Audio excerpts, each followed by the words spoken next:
Olivier est en ligne et on avait vraiment très très envie d'avoir un mot d'introduction de la part du Conseil régional de Bretagne qui, depuis le début, a été vraiment un de nos soutiens forts, euh, au travers d'Olivier Gaudin, au travers évidemment des élus qui s'occupent de la formation professionnelle. Et voilà, on aimerait bien vous donner la parole pour pouvoir vous expliquez à tout le monde pourquoi, depuis le début, le Conseil régional de Bretagne a soutenu cette initiative du cluster EdTech Grand Ouest.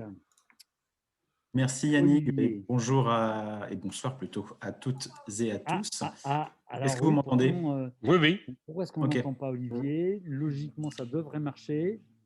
Alors je crois qu'on m'entend, c'est toi qui m'entends pas Yannick. Non, et pourtant, C'est sûr, on l'entend. pourquoi est-ce que ça ne marche pas? Vous Parce que entendez vous avez, Nous, on entend très bien. Ouais. parce que Yannick, tu as coupé peut-être tous vos haut-parleurs dans la salle sont peut-être coupés. Ah, voilà. Tous vos haut-parleurs. Absolument, c'était ça, c'était juste C'est ça. ça? C'est pas la Merci région. Olivier. Merci Yannick. Donc je salue tout le monde. Et je vous prie d'excuser l'absence de notre vice-présidente Georgette Bréard que j'ai eu au téléphone ce matin, donc qui vous salue aussi et qui ne pouvait pas être là avec nous ce soir, mais qui avait confiance en moi pour vous relayer certains points qu'on voulait évoquer. L'introduction sera brève, hein, j'en ai juste pour une demi-heure. Non, je rigole. Vous dire qu'effectivement, la région soutient la dynamique du cluster depuis le départ, des échanges qu'on avait eus avec Yannick et puis au moment aussi du Learning Show à une époque et maintenant du cluster, c'est que ça se combinait très très bien avec ce que souhaitait entreprendre la région au titre du pacte régional d'investissement dans les compétences. Derrière cette terminologie, la région, elle s'engage depuis 2 ans maintenant avec l'État à transformer la formation. Alors, c'est peut-être une ambition très importante, mais au titre de sa compétence en termes de formation professionnelle, d'orientation, l'idée pour la région, c'est de s'appuyer sur les dynamiques d'acteurs en région, pas qu'à Rennes, partout en Bretagne, avec les acteurs que vous représentez, et pour tenter de donner une nouvelle dynamique autour de la formation professionnelle. On vit un moment sans doute un peu complexe depuis l'année dernière. Et je crois que l'intuition que vous aviez déjà avant cette crise sanitaire était la bonne, puisque votre agilité, on l'a vu l'année dernière, par rapport à la dynamique d'action que vous avez pu entreprendre, nous a totalement rassurés.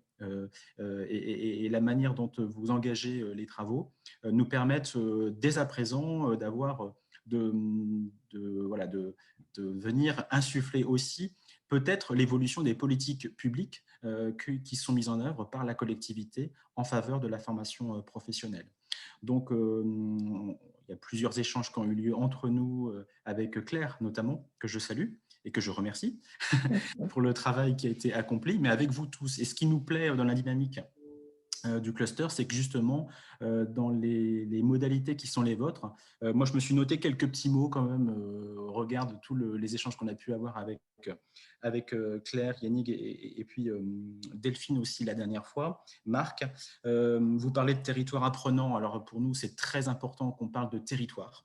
Parce que voilà, la formation, ce n'est pas que du virtuel, ça s'accroche aussi à des dynamiques d'acteurs. Et puis vous en faites partie. Vous parlez de communauté, ça nous parle aussi beaucoup. Vous parlez de laboratoire, ça nous parle aussi. D'exploration, de design thinking, de tech, de digitalisation, de coopérative d'idées. Donc tout ça, en tous les cas, ça nous inspire beaucoup. Et donc on compte sur vous pour que vous puissiez continuer. Je crois que c'est l'objet aussi d'aujourd'hui, de se donner les perspectives pour 2021. Donc la région, c'est pas qu'un soutien financier de l'association. c'est aussi une aspiration. Donc, encore une fois, je tenais à vous le redire au nom de la vice-présidente, et que avec les autres initiatives qui sont prises en région par d'autres acteurs aussi, qui travaillent sur des sujets peut-être connexes aux vôtres, avec l'ensemble des organismes de formation, eh bien, nous aurons à cœur de vous réunir aussi à un moment donné en 2021 pour discuter de tout cela. Donc, l'année sera un peu spéciale pour la région de Bretagne, puisqu'on aura des élections au mois de juin, mais on a des engagements, je vous rassure, sur les 2 prochaines années avec l'État, dans le cadre du pacte régional. Donc, on a quand même un cap sur les 2 prochaines années. Et puis, on aura aussi, de notre côté, d'un point de vue politique, un nouveau mandat, un nouvel exécutif. Et j'aurai à cœur de présenter ce que vous faites, et sans doute que la nouvelle présidente le fera aussi, à la nouvelle ou au nouveau vice-président de la région en charge des formations. Voilà, j'ai utilisé mon temps pour ce soir. Je vous laisse poursuivre. Merci beaucoup, merci. C'est très clair et c'est vrai que c'est vraiment au nom de tous les adhérents, au nom du bureau et maintenant de cette nouvelle présidence, on veut vraiment remercier le Conseil régional de Bretagne de nous avoir suivis depuis le début parce que c'est une légitimité. C'est évidemment pas simplement des moyens, mais c'est aussi cette vision partagée qui nous a permis de lancer ce mouvement, de traduire au travers de cette association. Donc, c'était vraiment quelque chose d'essentiel. Alors, ce bilan moral, je l'ai structuré, vous allez voir, avec juste quelques slides importants, puisque il va y avoir après ce bilan moral, le bilan financier, et après on va vous projeter ce que va être 2021 avec et l'accueil des nouveaux partenaires et ces actions que nous allons lancer. D'abord, la force. Oui, entre février 2019 et maintenant, il y a plus de 200 personnes, vraiment 200 individus qui représentaient des organisations qui ont participé à toutes les réunions de préparation et depuis aux événements en s'engageant autour de l'association. 200 personnes, c'est vraiment quelque chose qui est fort, avec en plus 300 personnes qui ont participé à toutes les animations que nous avons pu faire sur l'année 2020, que ce soit la Learning Expedition, les webinaires et les réunions. Et nous sommes donc à ce jour 61 adhérents et on sait que pour l'instant, nous n'avons pas encore lancé de campagne réelle d'adhésion. Donc, c'est le capital avec lequel nous démarrons aujourd'hui après cette première année et demie d'activité. Deuxième slide, la représentativité. Vous le savez tous, nous avons tenu depuis l'origine à faire qu'il y ait 7 collèges qui constituent vraiment la colonne vertébrale de l'association pour pouvoir être représentatifs. Ces 7 collèges, vous les connaissez, vous les retrouvez dans la liste là, avec un collège indépendant sur lequel on reviendra tout à l'heure parce que ce collège, pour l'instant, n'a plus de représentant puisque c'était Claire qui était à l'origine la représentante de ce collège, mais à partir du moment où elle est devenue la déléguée générale, le poste est resté vacant et il va falloir que l'on veille maintenant à redonner cette place forte de tous les indépendants, tous les conseils, toutes ces personnes qui sont vraiment la force vive aussi de l'association. Hein, et je veux vraiment faire un coup de chapeau énorme à tous ces indépendants qui ont fait un énorme boulot depuis 1 an et demi. Ce sont eux, c'est vous qui vous engagez au maximum sur les réunions, dans les groupes de travail pour pouvoir aller animer ces webinars. Et évidemment, vous êtes souvent les oubliés au niveau des institutions. Et pour nous, c'est essentiel que ce tissu soit bien représenté sur le territoire. L'efficacité, ben, c'est ce que nous avons réussi à faire en 1 an et demi. D'abord, une Learning Expedition, malheureusement qu'une seule, puisque l'herbe nous a été coupée sous les pieds juste au moment où nous avons fait la première Learning Expedition, mais ça s'est transformé. Ça a rebondi avec les 14 webinaires déjà en moins d'un an qui ont été réalisés, avec une audience très importante. C'est évidemment le travail produit par l'équipe qui avait à réaliser cette cartographie, avec cette structure de la cartographie, ça y est, qui est en ligne, on en reparlera, et qui va maintenant devenir active, dans laquelle nous allons avoir à rentrer des données, mais l'architecture de cette cartographie est en place avec déjà tout un tas de données de base qui nous ont permis de voir qu'elle fonctionnait bien, même si nous avons dès à présent maintenant envie de donner un second souffle plus finalisé à cette cartographie afin d'avoir un design, avoir un look and feel qui soit plus agréable.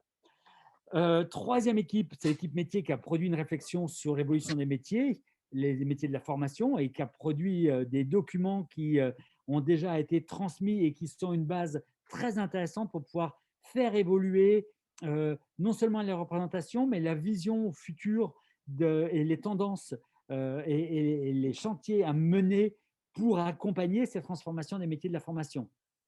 L'équipe Lab, cœur vraiment de l'association du cluster, puisque c'est cette construction d'un lab qui à la fois analyse tous les projets qui nous sont présentés, qui a mis en place un process de traitement, d'analyse et d'appel à manifestation ou d'appel à projet.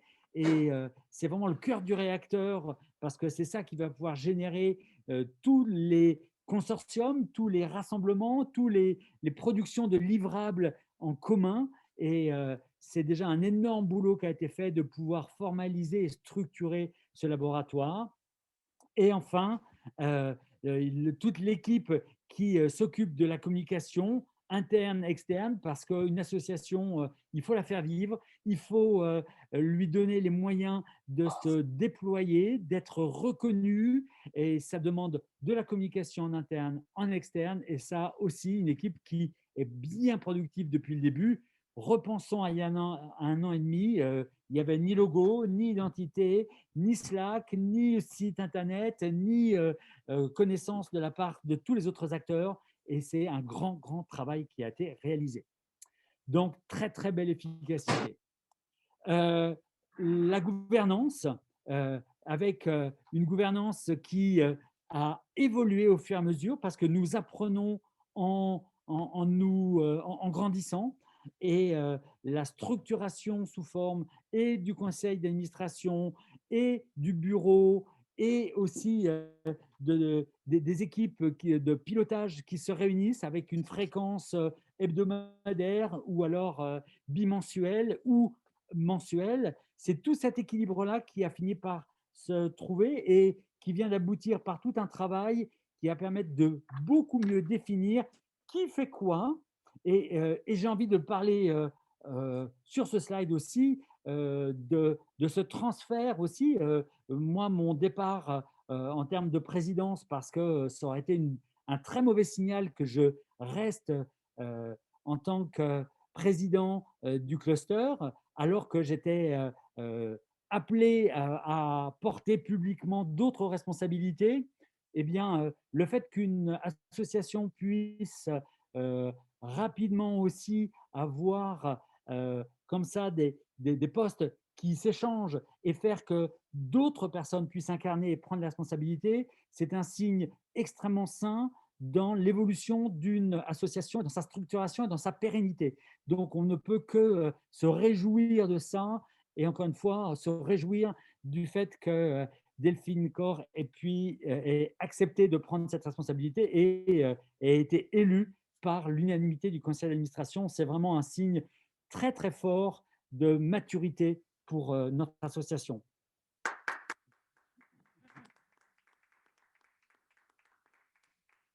La professionnalisation, eh bien, c'est aussi un des gros marqueurs sur cette année et demie depuis la création de l'association, puisque évidemment, une association est basée sur le bénévolat, mais si nous voulions faire de cette association un levier qui remplisse sa feuille de route et ses missions, il y avait pour cela la nécessité absolue d'avoir les moyens professionnels d'un ou d'une déléguée générale.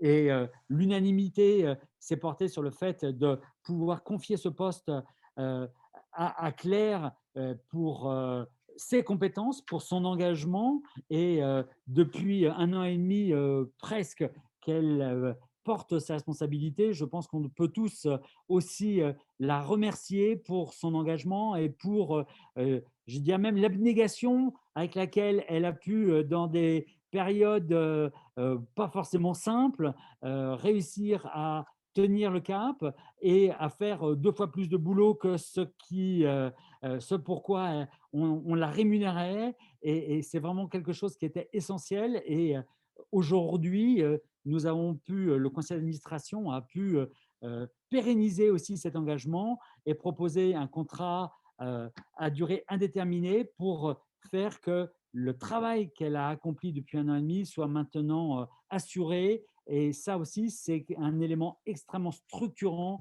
pour l'association. Et bravo, merci encore une fois à Claire pour ce travail réalisé. Pour ça, il fallait qu'il y ait aussi des comptes qui soient équilibrés. Il fallait des ressources financières, et ça, on en parlera tout à l'heure, mais c'est quelque chose qui était absolument indispensable. Et une part du travail a évidemment été aussi d'aller chercher les ressources nécessaires, et c'est ce qui nous a permis de faire ce chemin, parce que c'est beau d'avoir des objectifs, mais il faut aussi en avoir des moyens. Enfin, cette reconnaissance, qui est absolument essentielle si on veut pouvoir faire ce travail de créateur de liens entre les acteurs, quels qu'ils soient. Et bien entendu, ce remerciement vis-à-vis du Conseil régional de Bretagne, ce travail en cours vis-à-vis du Conseil régional des Pays de la Loire, qui va finir aussi par aboutir, parce qu'on a des indicateurs qui nous permettent de savoir que le Conseil régional Pays de la Loire veut aussi s'engager à nos côtés. Mais c'est dans les dernières bonnes nouvelles aussi, le Conseil départemental 35, il en faut un qui s'engage, et ça y est, c'est fait. Et Rennes Métropole aussi, dernièrement, qui vient de s'engager. Il nous reste beaucoup de chemin à faire, parce que des départements, il y en a beaucoup d'autres sur nos 2 régions. Des métropoles, il y en a plusieurs autres. Donc, on a encore de quoi aller chercher. Et là, encore une fois, ce n'est pas simplement de l'argent, c'est aussi des missions, c'est aussi un positionnement, c'est de travailler avec ces organisations, qui est quelque chose d'important. Et nous allons poursuivre dans cette voie. Enfin, ce sont les partenariats. Et là, merci beaucoup pour tous ces partenaires qui, depuis le début, se sont engagés et nous donnent des moyens, encore une fois, mais pas simplement des moyens, mais aussi des terrains d'expérimentation, des sujets, des objets qui mobilisent les acteurs de la communauté, que ce soit le rectorat de Bretagne, que ce soit Rennes School of Business depuis l'origine, puisque dès la création, il y avait cet engagement de la part de Thomas Fröhlicher, de la part d'Audencia, qui arrive aussi maintenant, et on s'en réjouit. Et c'est vrai que d'avoir les 2 fleurons des écoles, des business schools et à Nantes et à Rennes, c'est quand même une grande fierté pour nous. C'est aussi, et ça, moi j'y tiens beaucoup, le CFA du bâtiment, avec cette signature qui vient d'être faite vendredi dernier avec le CFA du bâtiment, c'est-à-dire aussi, même dans la symbolique, de pouvoir montrer que les enjeux que nous portons au niveau du cluster sont des enjeux qui ne s'adressent pas simplement à une élite, mais qui s'adressent à tout. Ce sont des enjeux qui, dans toutes les formations, vont avoir un impact, et que nous devons nous en saisir. Et c'est bien entendu aussi Voyelle, en tant que partenaire, avec cette démarche vraiment très intéressante de pouvoir donner les moyens à Delphine, qui est collaboratrice de Voyelle, de pouvoir assumer ses fonctions en ayant du temps pour cela. Et évidemment, par expérience, je peux vous dire que ça prend du temps, et que le bénévolat, c'est quelque chose qui est extraordinaire, à condition de pouvoir gérer ce temps qui est offert. Donc, merci à vous tous pour ces soutiens, non seulement financiers, mais en termes de dynamique, en termes de moyens, en termes d'objets et de sujets, et de vision que nous partageons tous ensemble. Donc, merci beaucoup.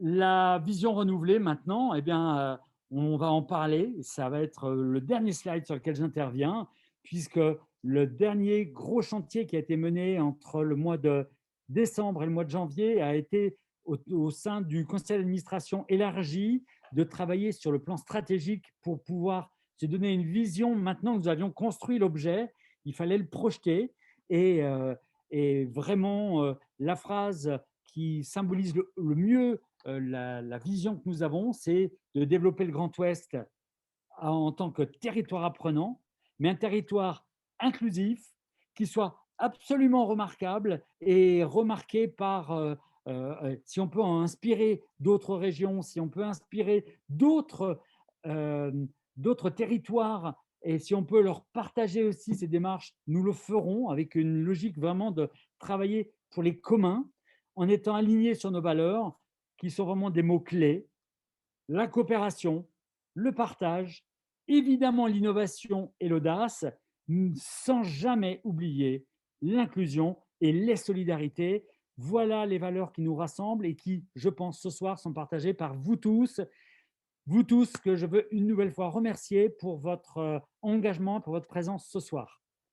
Voilà, voilà le bilan moral et je vais maintenant passer la main pour que l'on puisse faire la présentation du bilan financier, sachant qu'on fera après un vote donc, sur ces deux parties, et le bilan moral et le bilan financier. Alors peut-être avant de passer la main, c'est Marc qui va faire la présentation du bilan financier. Merci beaucoup Marc. Y a-t-il des questions et y a-t-il des remarques, des interventions que vous auriez envie de poser et auxquelles nous pourrions répondre dès maintenant? On serait là, on serait tous ensemble, il y aurait les mains qui se leveraient, mais là, allez-y. Est-ce que certains veulent poser des questions, veulent interpeller ou réagir à ce bilan moral? Pas du tout. Allez, ben alors, hop, Marc, je te passe le micro sur Belle-Île, si tu y es ce Oui, soir, oui, j'y suis ce soir. que tu nous présentes le bilan financier. Il y fait un temps magnifique. J'avais essayé de me cacher un peu avec un fond un peu corporate, mais bon, tant pis. Hein, oui, oui, je suis sur mon île. Bien, donc j'ai été chargé de cette lourde responsabilité que de présenter ces comptes. Alors, je ne sais pas si, Claire, tu affiches quelque chose ou je les évoque rapidement moi-même, peut-être, sans afficher, comme tu veux.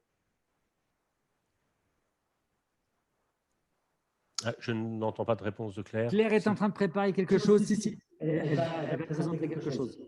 Très bien. Oui. Bien, je peux quand même, peut-être en attendant que l'affichage se mette en place, préciser que l'exercice pour lequel nous vous présentons ces comptes, c'est conclu par, on peut tout de suite l'annoncer, un résultat négatif, hein, de moins 18 000 euros. Un résultat négatif qui, du point de vue du fonctionnement du cluster, s'explique notamment en partie par le fait que le versement de la subvention du conseil régional a été un peu décalé dans le temps et donc n'a pas pu autant impacter l'année 2020 que ça n'était prévu. Je peux commencer peut-être. Alors, on peut commencer par les comptes de bilan. Moi, je te propose peut-être, Claire, d'aller directement au compte de résultats, si tu veux bien. Je préfère commencer en général plutôt par ces éléments de résultats, des produits qui s'établissent à un peu plus de 55 000 euros, des produits qui, en fait, sont constitués essentiellement de lignes. Le chiffre de 54 700. J'imagine que ces documents pourront être communiqués, Claire ensuite plus largement, mais dans le détail, pour 12 700 euros, ce sont des cotisations perçues, et pour 42 000 € la subvention du conseil régional. Voilà donc l'essentiel des produits d'exploitation du cluster. Les charges elles-mêmes s'élevant à 73 000 €. Donc le résultat, vous l'avez compris, donc c'est bien ce solde de moins 18 000 €. Des charges d'exploitation qui en fait se décomposent dans deux grandes sections de dépenses. Évidemment des charges de personnel, charges de salaire et de charges sociales, à hauteur à peu près de 34 500 €, et des autres achats et charges externes pour un peu plus de 38 000 €. Et dans cette somme, pour l'essentiel, des achats de prestations externes, d'une part, le coût, je crois, lié à la mise en place de la cartographie, je dis ça un peu sous le contrôle plus précis de ceux qui ont suivi ça de près, de la cartographie, et également des coûts d'animation du cluster avant qu'une solution de salariat ne se mette en place. Donc un résultat global donc, de moins 18 000 € qu'on va bien sûr retrouver en report dans le passif du bilan du cluster, sachant que l'équilibre du bilan se fait aussi par des avances de trésorerie qui ont pu être faites par certains partenaires du cluster et par l'existence de quelques charges, quelques créances, dettes sociales en fin d'exercice. Donc voilà, globalement et très rapidement la présentation de ces comptes. Vous voyez qu'ils sont composés d'éléments très simples finalement, et c'est normal pour ces premiers mois d'activité du cluster. Je ne sais pas si ceci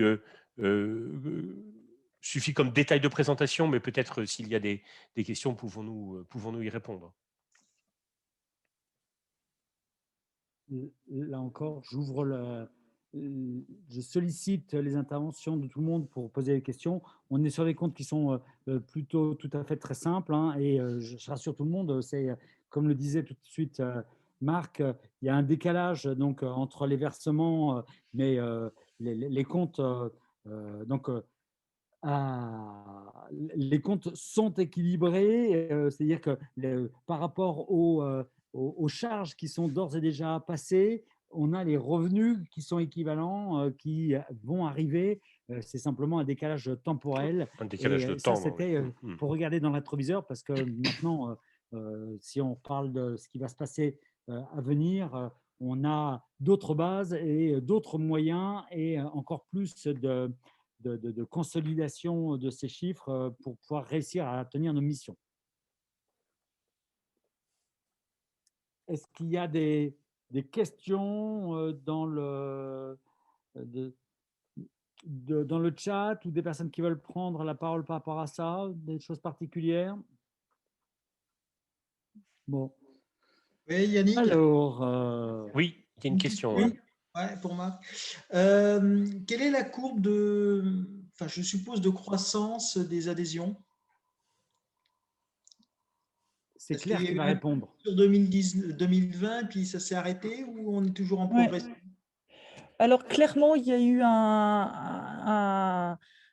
des fortes adhésions pendant le confinement, qui ont continué à un rythme régulier jusqu'en septembre, octobre. Et là, il n'y a plus d'entrée en fait. Voilà, lié au fait que on a cherché en fait, et le CA m'a demandé dans un premier temps de bien stabiliser évidemment le projet et chacun de vous, que vous soyez déjà satisfait. Donc là, évidemment, on va rentrer dans une phase probablement plus offensive à la recherche de nouveaux adhérents.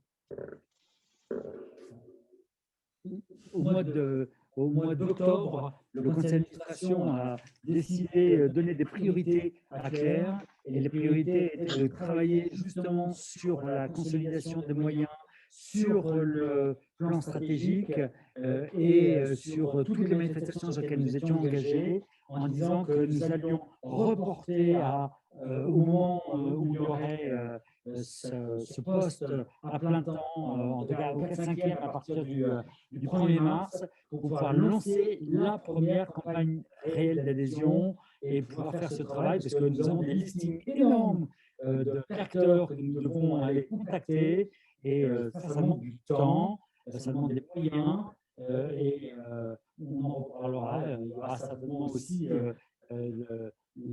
d'avoir à faire appel à des stagiaires pour consolider la communication ou des choses qui sont très chronophages pour pouvoir aller chercher des adhérents supplémentaires. Ce qui était essentiel, c'était avant de donner du carburant, il faut être sûr que le moteur fonctionne bien.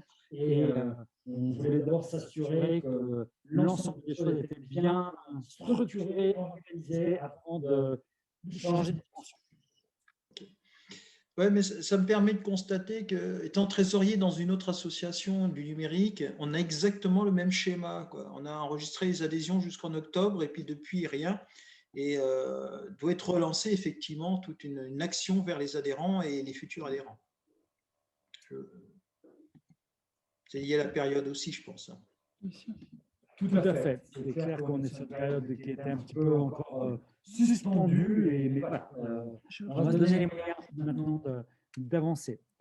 Est-ce qu'il y a d'autres questions, d'autres mains qui se lèvent pour qu'on puisse… on est pile poil par rapport à notre conducteur dans les temps que nous étions impartis. S'il n'y a pas d'autres questions pour l'instant, eh bien, nous allons basculer pour le vote.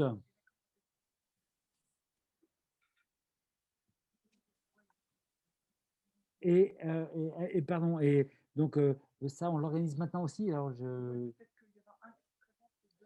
Alors, nous allons donc passer avec 3 choses à faire pour tous les adhérents qui sont en jour de cotisation, comme l'imposent les textes.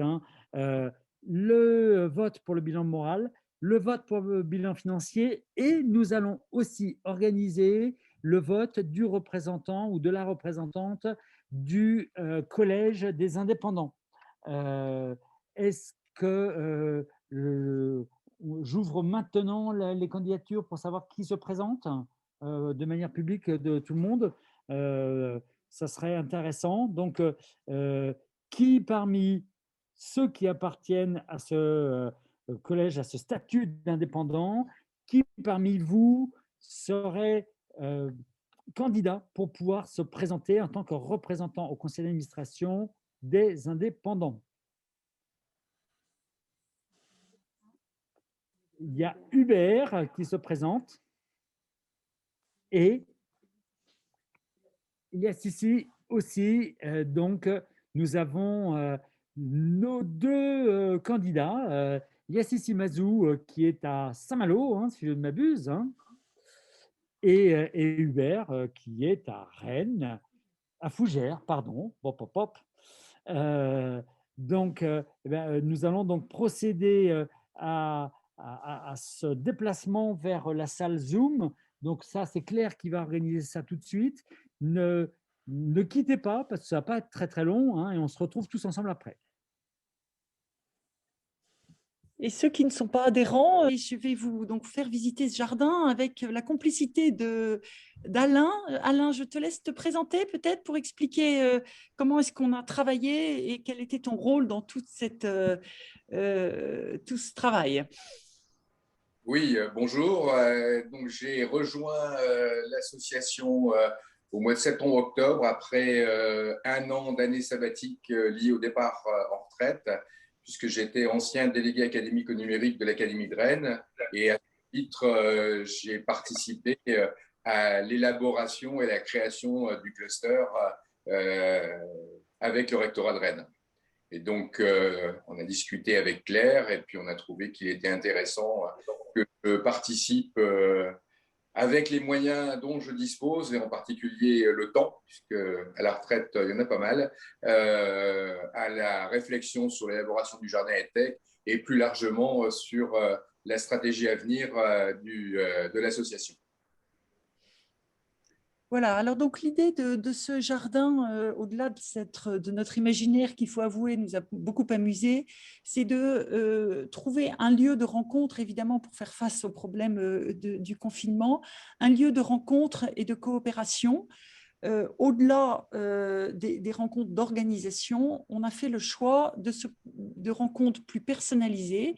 Et donc, chaque adhérent, et plus exactement chaque représentant, chacun des personnes qui sont dans les organisations, ont fait tout un travail pour se présenter par ces petites fiches, comme vous voyez. Et donc, on a monté, je vais vous montrer, un process. Les participants, on tombe sur moi, alors c'est peut-être moins intéressant, voilà, on va tomber sur Susan. Donc, les personnes actives au sein de l'association se sont mis par binôme avec une série de questions et on se sont rencontrés évidemment virtuellement pour échanger et se connaître plus davantage sur ce qu'elle fait sa force, une citation, ses contacts, ce qu'elle peut apporter à Grand Ouest, ce qu'elle attend, ses livres du moment, voilà.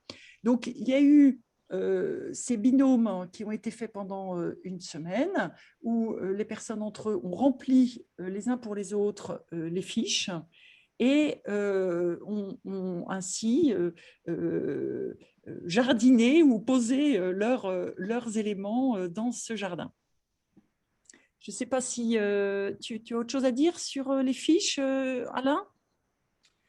Non, peut-être rappeler que ce jardin est un prototype et que l'objectif, seulement dans le cadre de la stratégie au moins de l'année à venir, c'est de tirer tous les enseignements de ces usages, des réflexions et des remarques des différents membres pour développer un service un peu plus efficace sur certains aspects. Voilà, l'idée, c'est vraiment un prototype, évidemment, qui pourra devenir presque comme une marketplace ultérieurement pour cette connaissance. Alors déjà, le cœur même, donc, c'est cette connaissance au-delà des institutions, de personne à personne, sur ce qui anime les adhérents et ce pourquoi ils sont là ensemble. Et puis après, on a deux espaces. L'espace donc sur ce côté-là, qui est plutôt l'espace de fabrication, à la fois à titre expérimental, comme vous voyez, de semences. Voilà, on a repris cet imaginaire-là, c'est-à-dire que sur un projet ou un thème, les adhérents se positionnent dans les pots et font travail pour préparer les graines.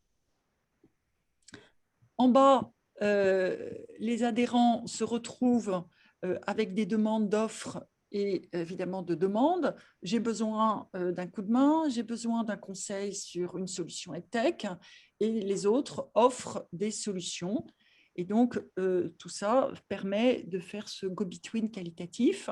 Et l'idée, c'est de développer cette cabane du jardinier encore plus, de façon plus importante pour répondre à des appels à projets et des projets ensemble, que les adhérents se rassemblent dans cette cabane pour voilà, des fleurs.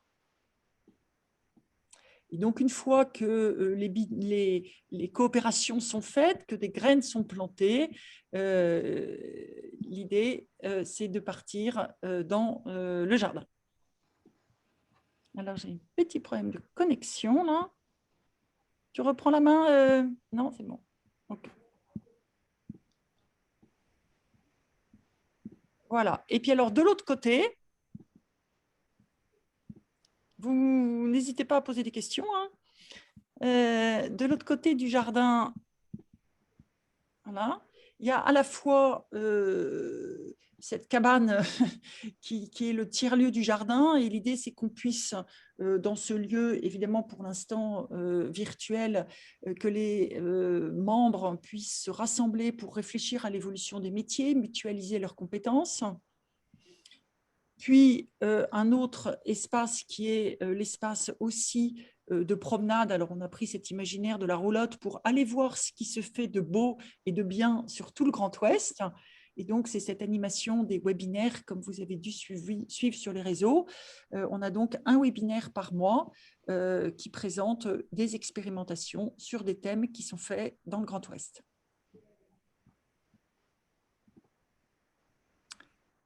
Voilà. Et le dernier espace, ce sont nos événements dans le jardin. Donc évidemment, aujourd'hui, les événements sont plutôt virtuels, mais il y a eu voilà, une soirée de rentrée, le festival de l'apprendre que l'on a fait malgré tout à distance.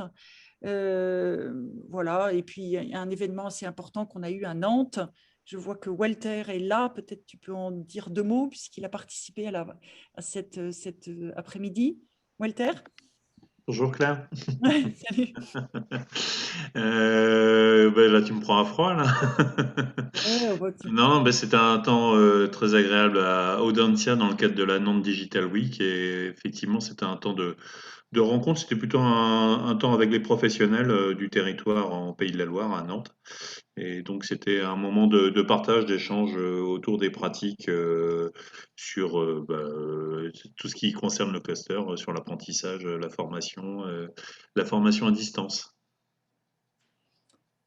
Voilà. Voilà notre jardin qu'on était content de vous faire visiter. Je crois que j'ai passé tous les endroits. Alain, tu veux montrer? Non, pas de complément. Simplement l'invitation à aller effectivement dans la partie expérimentale, se positionner, sachant que cette partie expérimentale a vocation à préparer des réponses possibles au futur pays A4, donc, dont on connaît quelques éléments, c'est-à-dire grosso modo les grands titres, mais dont on attend des précisions, en particulier en termes d'appel à manifestation d'intérêt ou d'appel à projet. Voilà. Alors, ce qu'on peut dire, c'est que la création de ce jardin nous a énormément mobilisés et puis nous a évidemment stimulés. Au-delà de l'aspect assez ludique, on a bien vu l'intérêt de se rencontrer et de se rencontrer de personne à personne pour monter des projets ensemble. Et donc, c'est vraiment presque ce prototype qui nous a, je pense, et le CA et les adhérents, et bon, voilà, moi qui suis à l'interface de tout ce monde-là, de donner envie de poursuivre évidemment l'aventure plus loin.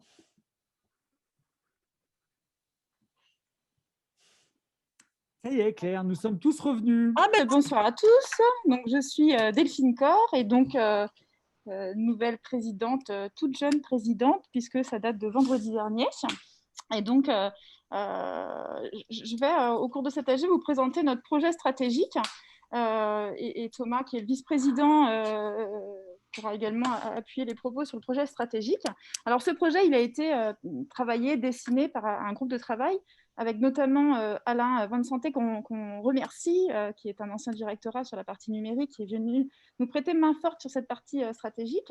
C'était un groupe de travail qui était mené par Marc Kempf d'Ascoria, donc la personne qui vous a présenté tout à l'heure le bilan financier. Et il y avait également Claire, Yannick et moi-même. Donc depuis décembre, de décembre à janvier, nous avons travaillé sur ce projet stratégique au vu de ce qui se passait, au vu des remontées de terrain, au vu de vos remontées également.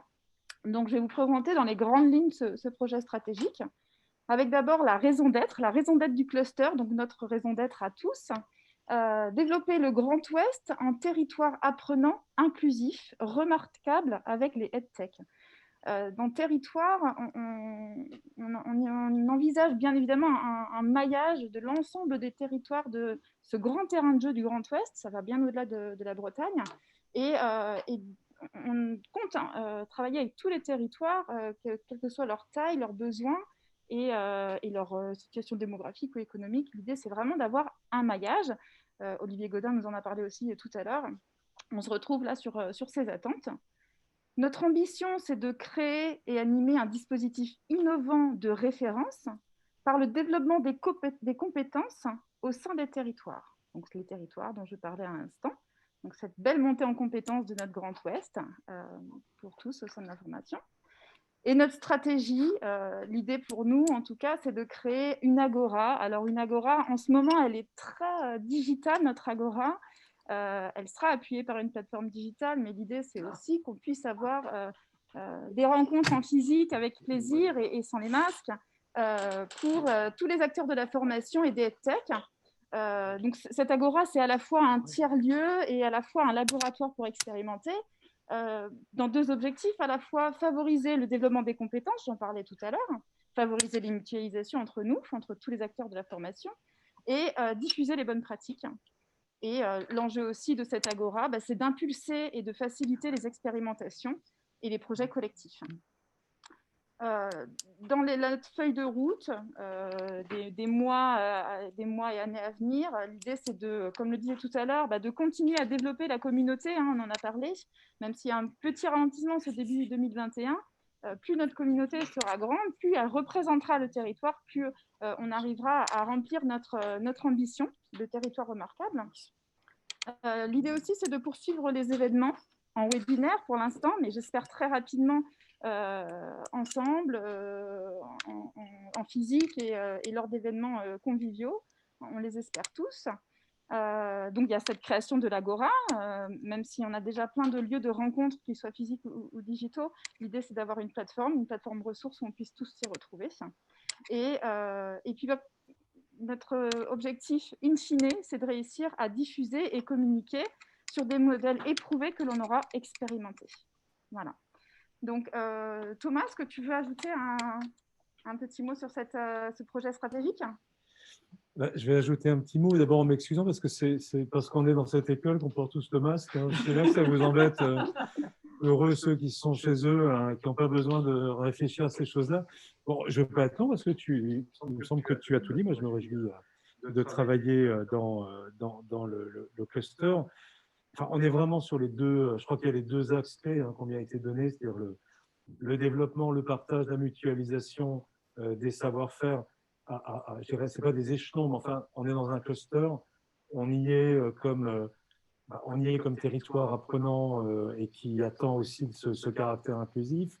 On y est parce que on s'offre finalement un peu aussi en laboratoire d'usage pour qu'on puisse y expérimenter. Quand on est dans cette position, on a vraiment besoin d'être constamment ouvert sur cette diversité et sur cette énergie créatrice qui est celle de la EdTech aujourd'hui.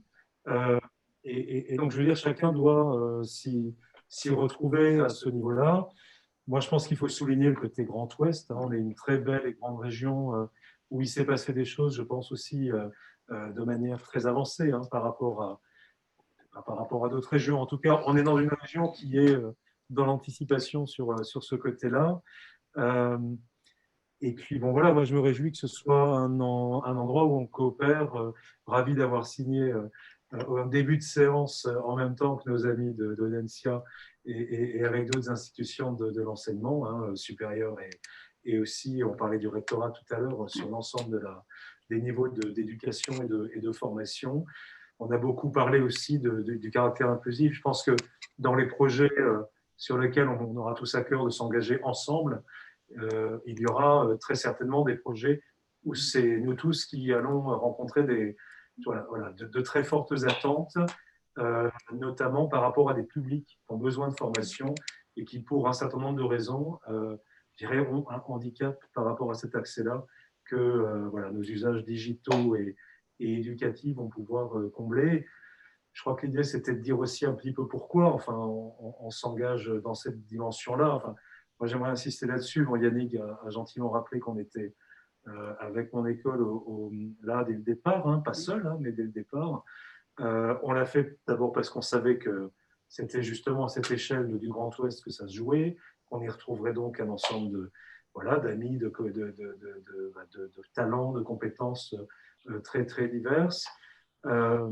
Très intéressant, évidemment, de passer d'une région à l'autre.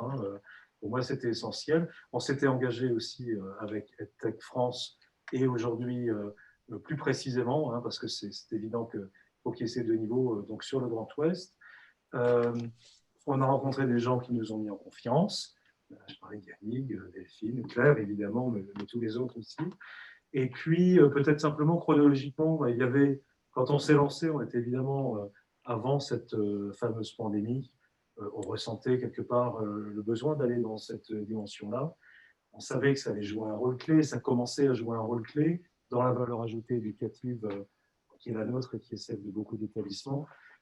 La pandémie, je veux dire, nous a permis de comprendre que non seulement on avait eu raison de commencer à travailler en avance, mais qu'on avait un potentiel énorme finalement qui était là à disposition et qu'on a réussi à prendre assez rapidement. Et puis pour terminer, moi ça me paraît être le challenge peut-être, Madame la Présidente, pour le futur, ça va être surtout de savoir comment on poursuit, on accélère cette dynamique en mode post-Covid, à moi de rappeler qu'un jour, on va sortir de cette pandémie.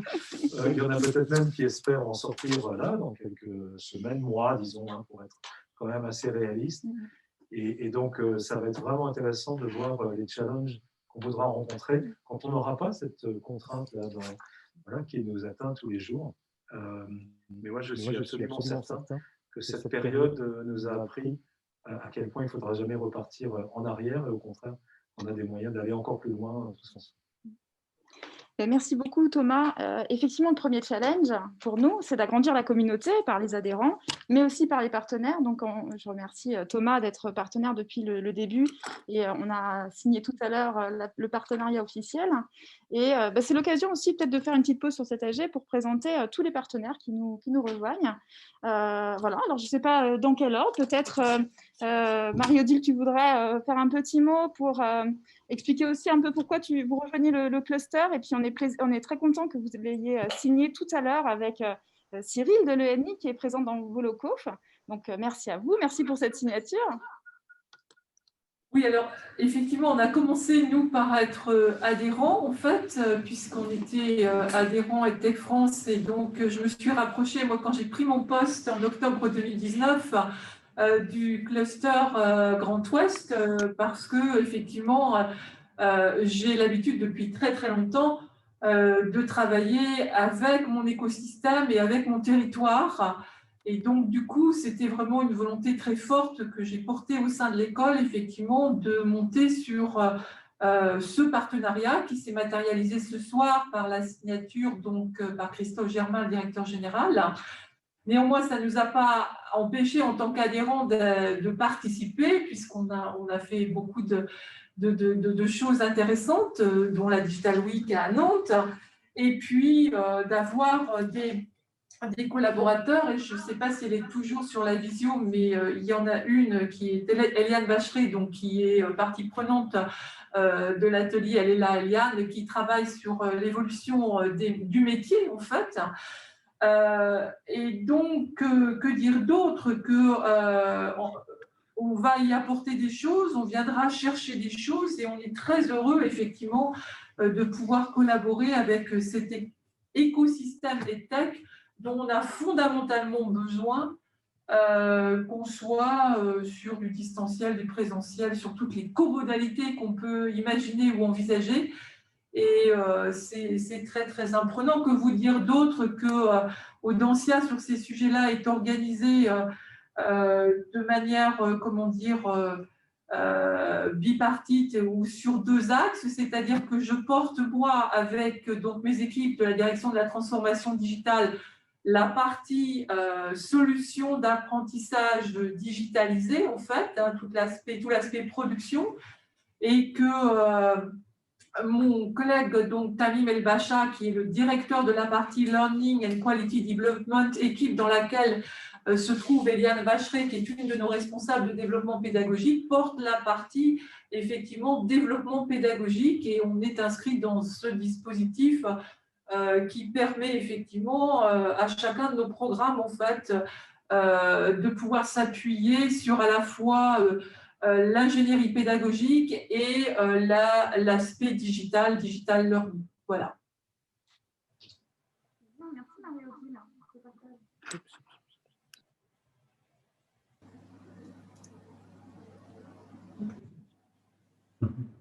Donc, merci Marie-Odile pour ce partage. On passe maintenant la parole à Voyal qui va nous expliquer pourquoi les raisons de ce partenariat. Les raisons de ce partenariat, c'est tout d'abord merci à la région, puisque si je suis là moi aujourd'hui, c'est parce qu'il y a 23 ans, j'ai pu suivre une formation grâce à la région sur la pédagogie et l'outil informatique comme outil de médiation. Et dans le centre de formation qui m'avait embauché par la suite, on avait bénéficié, on faisait partie du programme ITER, pour ceux à qui ça parle. Donc, c'était le tout début du e-learning et des centres ressources pour permettre de casser le fossé numérique.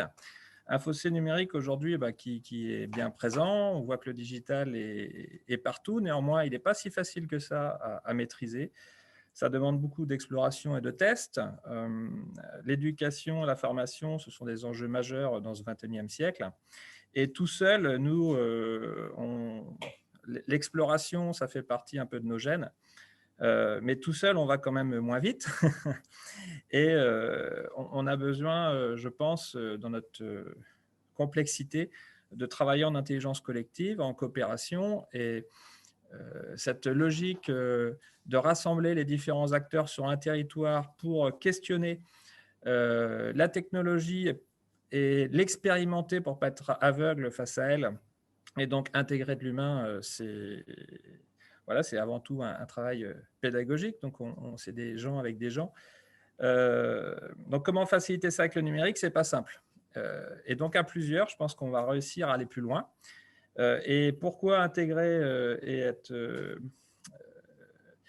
partenaire d'EdTech? C'est parce que Delphine était déjà très investie et Hélène nous a accompagnés, Hélène Plassou nous a accompagnés sur la qualité de vie au travail il y a quelques années, et ça aurait pas été sympa de ne pas filer du temps à Delphine, parce que je sais que le temps, elle l'aurait passé, et donc dans son équilibre personnel et professionnel, je trouve que c'était plutôt juste que Voyelle participe en dégageant du temps. Voilà. Donc, bonne route à toi, Delphine, et j'espère que cette association, tout ce collectif sera fructueux pour qu'on puisse répondre aux défis qui nous sont posés, chacun dans nos organisations, et ils sont nombreux. Il y a un double merci, Arnaud.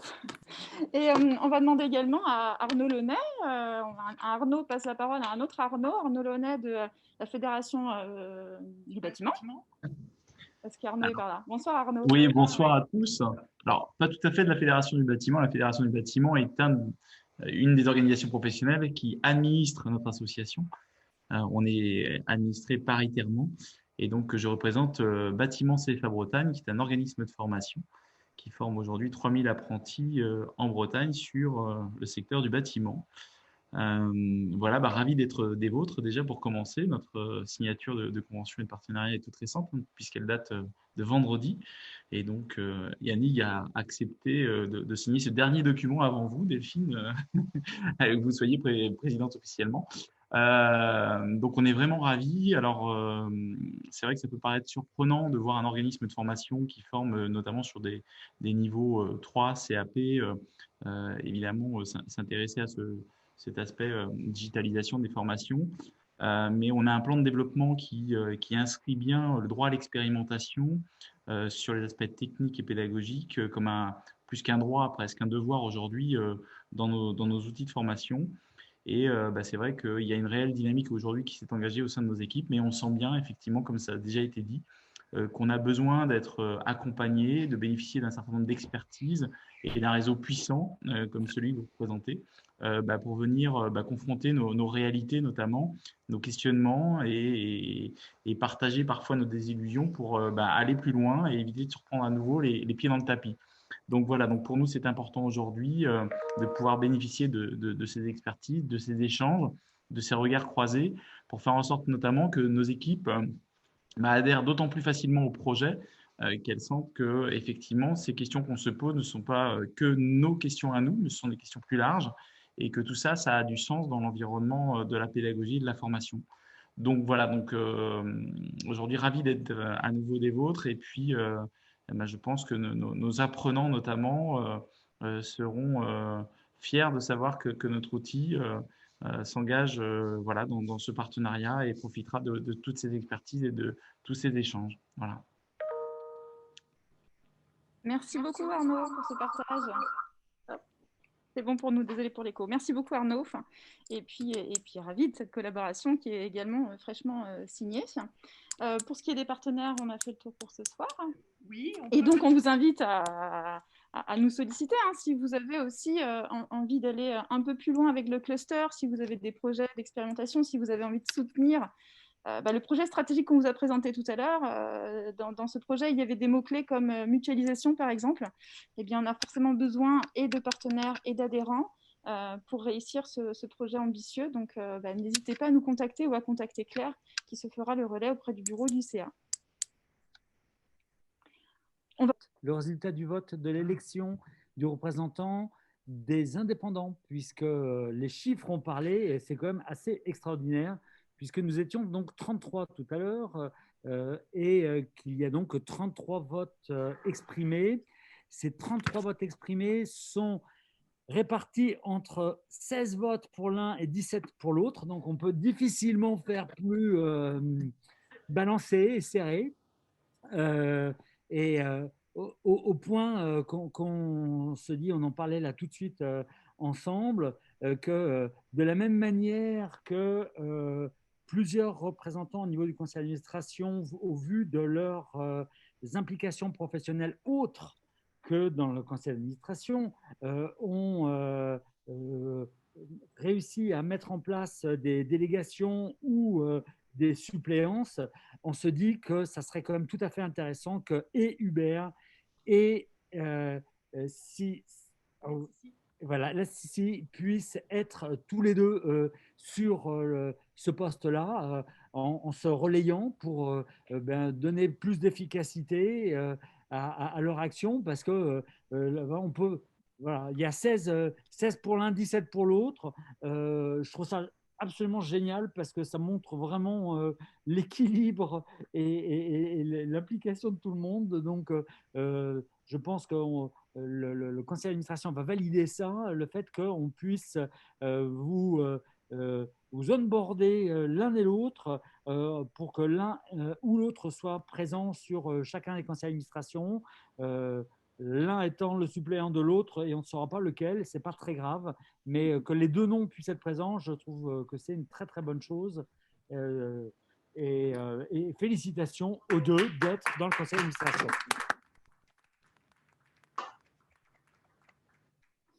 Voilà, je te redonne la parole, Claire, maintenant sur la présentation des projets en cours. Pour faire vivre ce jardin, il y a toutes les actions que l'on mène. Donc, à la fois les actions pour développer les compétences et qui sont coordonnées par cette équipe qui travaille sur les métiers dans ce tiers-lieu du jardin. Donc, je laisse peut-être Catherine et Yolande présenter les travaux de cette équipe. Yolande ou Catherine ?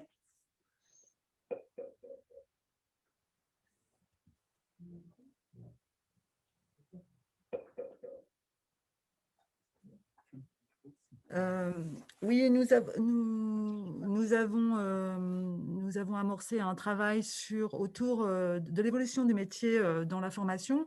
Et pour commencer, l'année dernière, on a élaboré plusieurs ateliers pour travailler tout d'abord sur la situation de l'apprenant. Quel apprenant avons-nous? Nous avons identifié des personas, nous avons fait des cartes d'empathie et nous avons généré un insight, enfin un problème vraiment, voilà, qu'est-ce que l'apprenant aujourd'hui, qu'il soit apprenant en situation initiale ou apprenant en formation continue, quelles sont ses problématiques et comment on pourrait y répondre.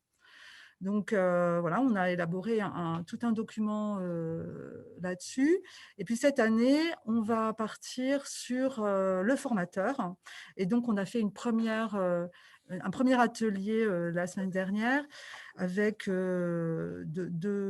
deux formateurs types, le formateur en formation initiale, enfin, voilà, et le formateur indépendant dans la formation continue. Et nous allons cartographier un petit peu toutes ces problématiques pour pouvoir voir quelles sont ces problématiques et identifier éventuellement l'évolution, enfin, les réponses qu'on pourrait imaginer, inventer, pour que, voilà, que ces métiers puissent rejoindre en fait les problématiques de l'apprenant que nous avons étudiées l'année dernière. Est-ce que, Catherine, tu veux rajouter quelque chose? Voilà, et pendant que les ateliers sont présentés, je propose à ceux qui veulent s'engager dans l'une ou l'autre des équipes.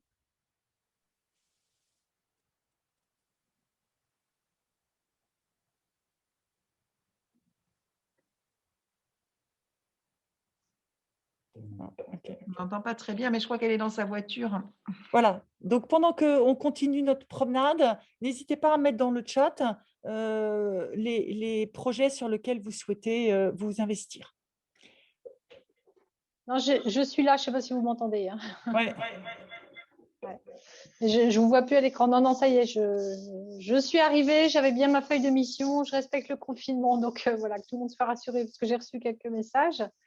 Non, écoute Yolande, c'est parfait. Hein. Le but, c'est voilà, à partir de l'apprenant, maintenant, on va voir ce qui évolue au niveau des différents acteurs de la formation, notamment des intervenants, comme on l'a dit, formateur initial, formation continue, pour ensuite voir qu'est-ce que ça va générer et comment on va faire le lien entre ce qu'on a pu identifier sur l'apprenant et puis le formateur, ses interventions, et on va faire le relais ensuite. Ce sera dans la troisième étape.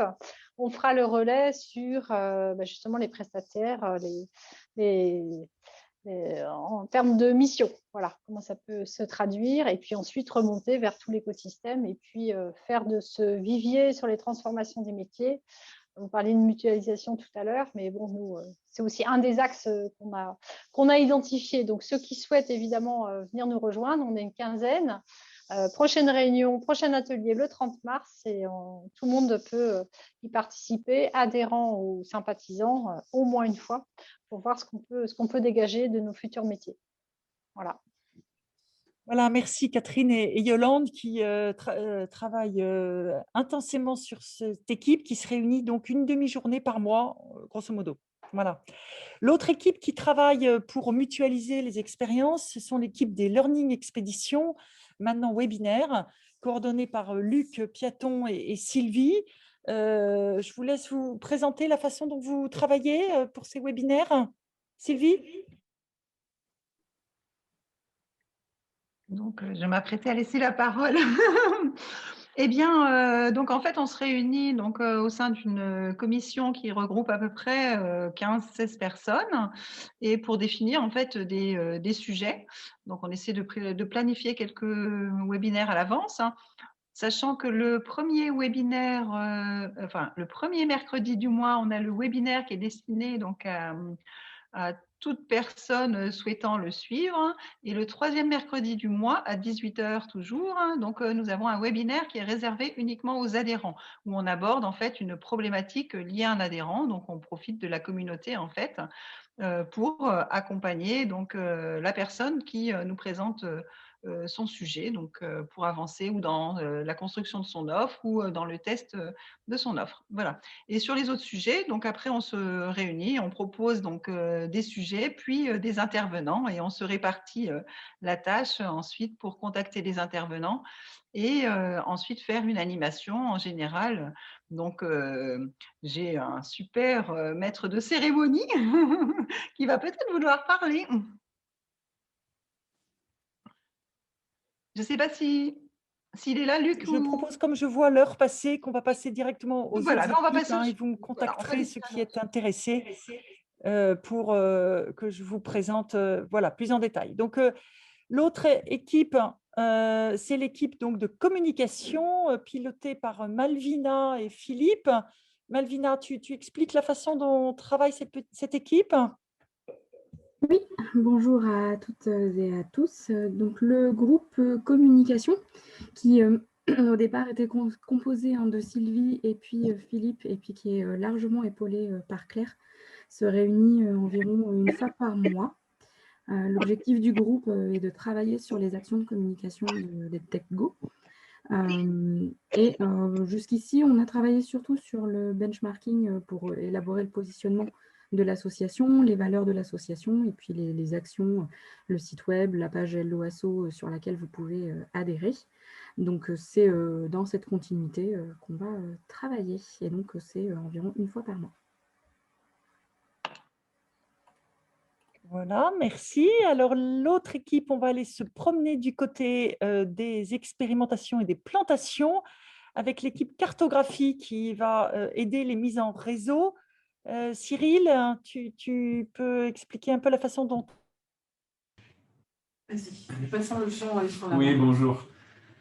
L'objectif de l'équipe, c'est effectivement de procéder à une cartographie des acteurs et des compétences EdTech disponibles sur les territoires apprenants du Grand Ouest, en particulier avec un moteur de recherche multicritères. Donc là, on est arrivé, on va pouvoir livrer maintenant très rapidement une V1, mais surtout, d'ores et déjà, on va se mettre, je l'espère, dès le mois de mars, à réfléchir à une V2. Et à cette occasion, on serait ravis d'accueillir des nouveaux membres avec nous dans l'équipe. Au niveau de cette équipe, je tiens en particulier à remercier Denis Abgral, dont vous voyez le nom sur l'écran, et aussi Claire. Sans eux, honnêtement, voilà, on ne serait pas là aujourd'hui.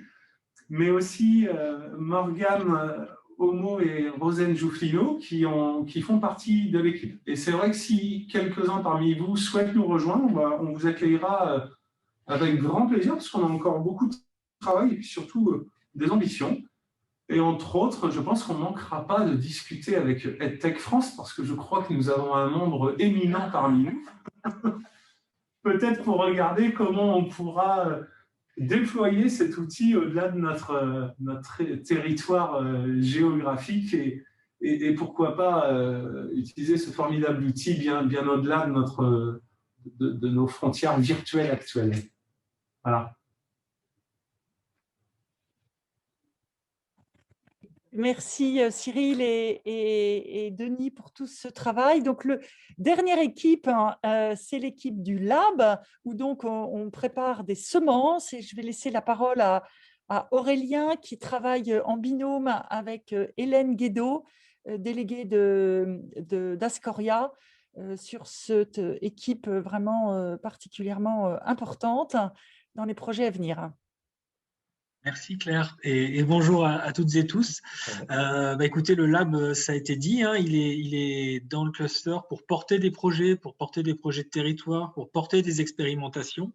Et c'est vrai que depuis un an, écoutez, on apprend en faisant. Donc, on a passé beaucoup de temps à se trouver des outils, pour analyser les projets qui nous étaient donnés à voir, pour aller mettre à disposition au réseau. Donc voilà, on s'est doté d'outils de communication, d'outils d'analyse. Et désormais, le souhait qu'on a, c'est plutôt la mobilisation des acteurs, des membres du réseau pour justement pouvoir porter les projets collectivement. Et donc, c'est le sens des différents pôles et des différents centres d'intérêt qui ont été créés pour permettre finalement à chacun, à chacune, à chaque organisation de rejoindre des thématiques qui lui sont chères et qui vont permettre d'avancer sur les différents sujets à mesure que les projets nous seront soumis.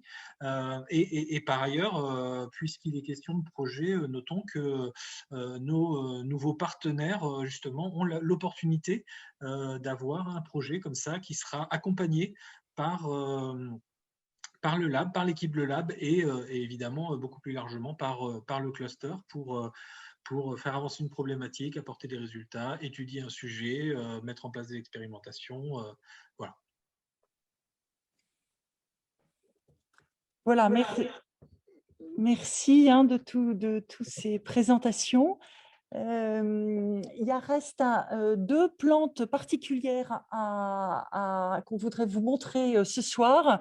Il s'agit d'un mandarinier qui a énormément de fruits déjà, pour remercier notre président sortant, Yannick Raffnel, pour tout ce qu'il a fait pour nous. Voilà. Et puis, il y a un autre arbre qui est un citronnier qui n'a pas dit son dernier mot et qui va venir remercier Delphine de son engagement et des fruits à venir qui vont être nombreux qu'elle va nous apporter au sein de l'association. Voilà. Quelle surprise extraordinaire. Alors en plus, des arbres couverts de fruits comme ça, c'est absolument génial. Ça me touche vraiment. Et je trouve ça merci du geste et de la pensée. C'est vraiment excellent parce que la symbolique, elle est même plus de la symbolique. Je trouve ça absolument, ça me touche beaucoup, moi. Allez, puisque j'ai la parole, et tant que j'ai encore 2 minutes, parce que mon iPhone me dit que j'ai plus que 2 minutes de batterie. Je voulais dire que, vous l'avez compris, moi j'ai changé de poste parce que, ayant pris la coprésidence de EdTech France, c'était absolument indispensable de faire que la vie continue et de manière encore plus prolixe au travers d'une nouvelle présidence. Mais évidemment, je ne lâche pas l'association et la dynamique qui est créée. Je serai présent en tant que représentant de EdTech France avec 2 choses que j'ai envie de vous confier. La première, c'est de tous les clusters, de toutes les associations qui sont montées en France. D'abord, le premier réel cluster à travailler sur le rassemblement de tous les acteurs, eh bien, il s'est créé sur le Grand Ouest et que dans cette foulée, il y a les Hauts-de-France, il y a la Normandie, il y a l'Occitanie, maintenant il y a le Sud à Marseille qui sont en train de bénéficier de tout le travail que nous avons fait ici. Et c'est vraiment une dynamique qui est extraordinaire. Il y a d'autres associations comme le SPN à Poitiers et EdTech Lyon, mais qui sont aussi dans cette mouvance-là, mais qui ne sont pas du tout ouverts à toutes les parties prenantes telles que nous avons souhaité nous le faire. Et donc, on est tête de pont et je pense qu'on peut tous en être très, très fiers. En tant que coprésident de EdTech France, moi, dans ma feuille de route que j'ai proposée dès le départ à l'ensemble du board, ça a été justement de rassembler toutes ces organisations pour les faire travailler ensemble, pour les faire coopérer, pour faire qu'il y ait une véritable fédération de ces organisations régionales, avec en plus une responsabilité vis-à-vis de la francophonie, parce que nous sommes regardés et attendus par l'Afrique du Nord, par le Maghreb, par l'Afrique noire et les autres endroits où la francophonie s'exerce.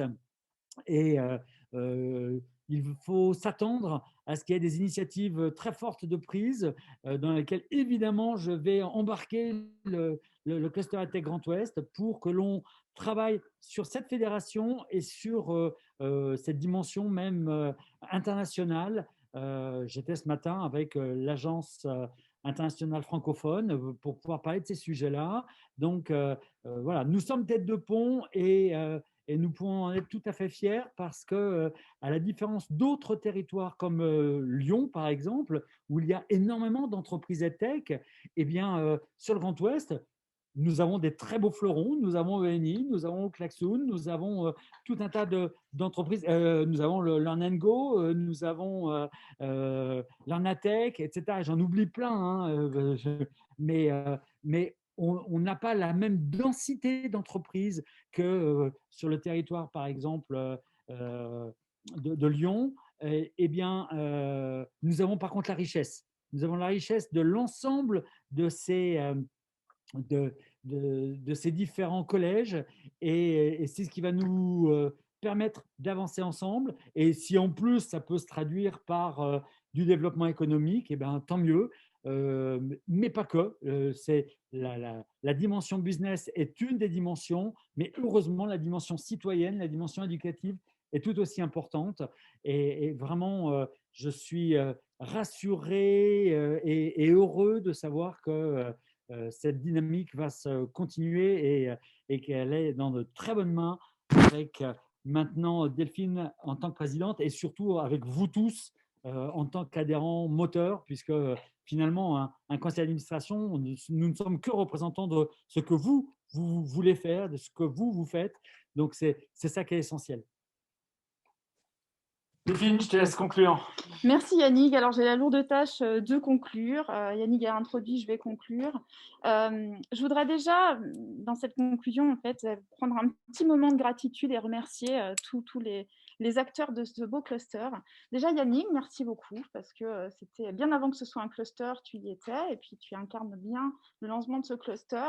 Et je suis ravie de poursuivre le travail qui a été engagé avec Yannick et Claire, qui est aussi votre contact au quotidien. Et puis merci à tous les deux. Je voudrais également remercier les membres du conseil d'administration. Vous en avez vu quelques-uns ce soir, je vais les nommer. Je remercie Thomas Prolifer du Rennes School of Business, mais aussi Juliette et Tiffaine, qui font partie de l'équipe de Thomas et qui régulièrement œuvrent auprès de Claire. Je remercie Luc Piaton d'Happy Learning, qui est au collège des EdTech. Merci aussi pour son investissement. Je remercie Cyril qui ce soir est avec notre partenaire Audencia, donc de l'ENI. Merci beaucoup Cyril, aussi parce que tu as su mobiliser ton équipe quand il a fallu le faire. Merci à Marc avec qui j'ai eu aussi plaisir à travailler sur la partie stratégie. Merci pour ton implication et merci aussi pour l'implication de tes équipes. On va prochainement travailler aussi avec certains membres de ton équipe et c'est un vrai plaisir. Merci à Malvina qui a pris la parole sur la partie communication de l'École supérieure du Bois, donc Marc Dascoria, je ne vais pas nommer, mais... et donc Malvina pour l'École supérieure du Bois. Merci à toi aussi pour toute cette présence au conseil d'administration et ce travail pour la communication. Je voudrais également remercier Franck Pichot, donc, qui est du conseil départemental de l'Ille-et-Vilaine. Je ne sais pas si Franck est parmi nous. Qui est représenté par Christophe Jeannin, effectivement. Donc, merci au conseil départemental aussi de prendre du temps pour ce conseil d'administration parce qu'on se réunit régulièrement pour réfléchir à ce qu'on peut mettre en place, pour travailler aussi auprès de Claire qui nous fait remonter un peu ce qui se passe sur le terrain. Et ce conseil d'administration, c'est certes les personnes que je viens de citer, mais aussi toutes les équipes qui mettent à disposition du cluster pour communiquer, pour nous donner de la visibilité et pour avancer sur certains projets. Donc, merci pour tout ça. Et puis, je remercie Elias Sissi et Hubert qui vont rejoindre ce conseil d'administration. Welcome. Je suis ravie de vous accueillir. Et puis, vous allez voir qu'on s'y amuse bien aussi. Le conseil d'administration, c'est une chose. Il y a également le bureau et il y a aussi toutes les personnes qui, au quotidien, travaillent avec Claire, notamment qui ont participé à l'organisation de ce conseil d'administration. De cet AG, exactement. C'est pas rien, c'est simple, il suffit de cliquer sur le lien Zoom et de se connecter, mais derrière, c'est un vrai travail de mise à jour du site internet, de publication sur LinkedIn pour faire venir les gens. Ce soir, nous avons été au plus haut de la soirée à 51 personnes, et c'est super, moi je suis ravie d'avoir rassemblé autant de personnes pour cet AG. C'est un grand moment et c'est un grand temps fort pour notre association, et merci d'avoir été là. Qui d'autre? Je vais forcément oublier quelques personnes, mais bon, par avance, maintenant que j'ai remercié tout le monde, je remercie aussi Arnaud et Yolande, mes boss, quand même, parce que c'est clair que ce projet, il me tient à cœur depuis le début. Moi, je suis venue un peu en touriste au départ, participer aux premières réunions, et j'ai vite adhéré parce que j'y vois un fort potentiel, et puis j'aime le challenge, mais seule, j'aime pas trop ça. Moi, je suis très collectif, et j'ai senti une émulation se faire au fur et à mesure, souvent dans les locaux des RSB. D'ailleurs, on a souvent fait des petites soirées ici, où on sentait l'émulation venir, et puis ça m'a permis de rencontrer aussi pas mal de personnes, pas encore tout le monde, mais j'espère prochainement qu'on va se revoir. Donc, merci pour tout ça. Et puis là, c'est les merci pour ce qui s'est passé. Et puis maintenant, je vais vous remercier par avance. Par avance parce que si on veut mutualiser, c'est grâce à vous, c'est parce que vous allez vous engager auprès de nous, parce qu'on va continuer à avoir des partenaires.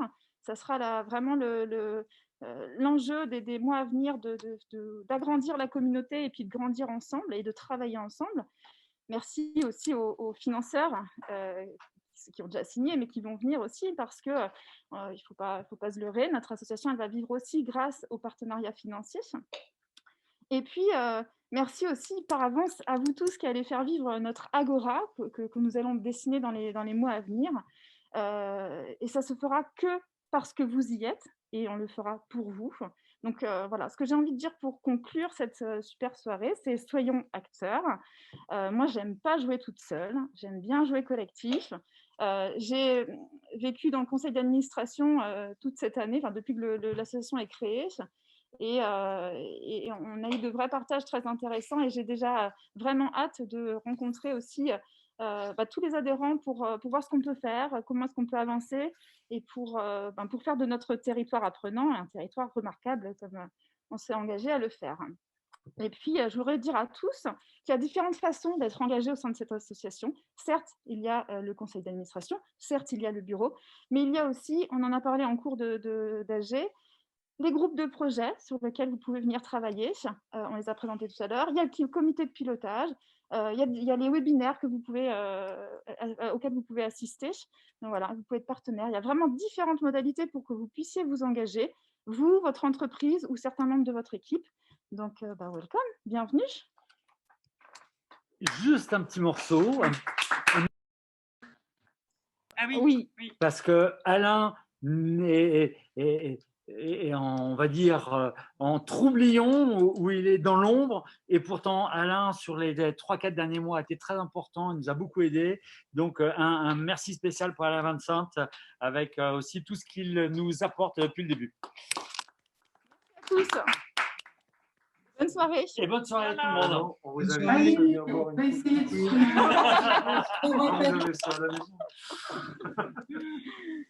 Bravo. Et à tous. Merci.